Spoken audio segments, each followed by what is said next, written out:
And so culture is dynamic. It's changing moment by moment every day by the way we think, act, and interact. And the question isn't, is it changing? Because it is. The question is, do you and do we want to play any role in defining what it becomes?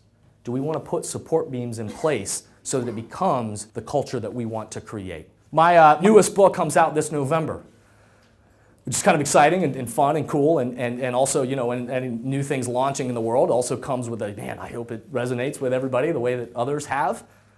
But it's called Thermostat Cultures. It's called Thermostat Cultures. Everybody know the difference between a thermometer and a thermostat? Right? I mean, hopefully you do, right? A thermometer does what? Measures the temperature, right? So if there was a giant thermometer on the wall right now, all it would do all day long is it would go up and down and it would just read the temperature. It would just measure the temperature for us.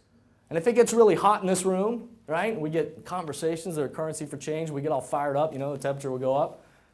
And if it goes, you know, down and the life gets sucked out of the room, it'll just go down, right? And all day long it will just react up and down to the temperature in the room. All it does is react. A thermostat does what? Controls the temperature, sets the temperature, regulates the temperature, right? Too many individual leaders, teams, and organizations get stuck in thermometer mode. Meaning,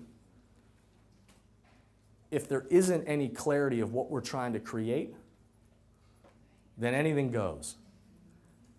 And all day long we come into a new environment, a new situation comes up, a new something we have to deal with. If there isn't clarity around what kind of leadership we're trying to build, then all day long we just react. And the temperature just goes up and down depending on who's in the room or what the situation is or how we're feeling that day, right? And so when there's lack of clarity, we're in thermometer mode. But the best leaders, teams, and organizations are the ones that operate and make that shift into thermostat mode. Meaning they get clear on what is the temperature that we're trying to set. What is the temperature that we're trying to set? That not perfectly, but every time our people come together to do whatever it is you do, is there clarity on our team is here is the temperature that we're trying to set. Not just what we do, but how we're committed to doing it. And the very best understand that their job is to not only have clarity around what that temperature is, but that they're in the job of creating and developing other thermostats, other people throughout their organizations that can help set the temperature that they want. And so when we're talking about building a dynamic culture, do we have clarity what that temperature is? And then are we dedicated enough to put the support beams into place to build more thermostats to help spread that throughout our culture?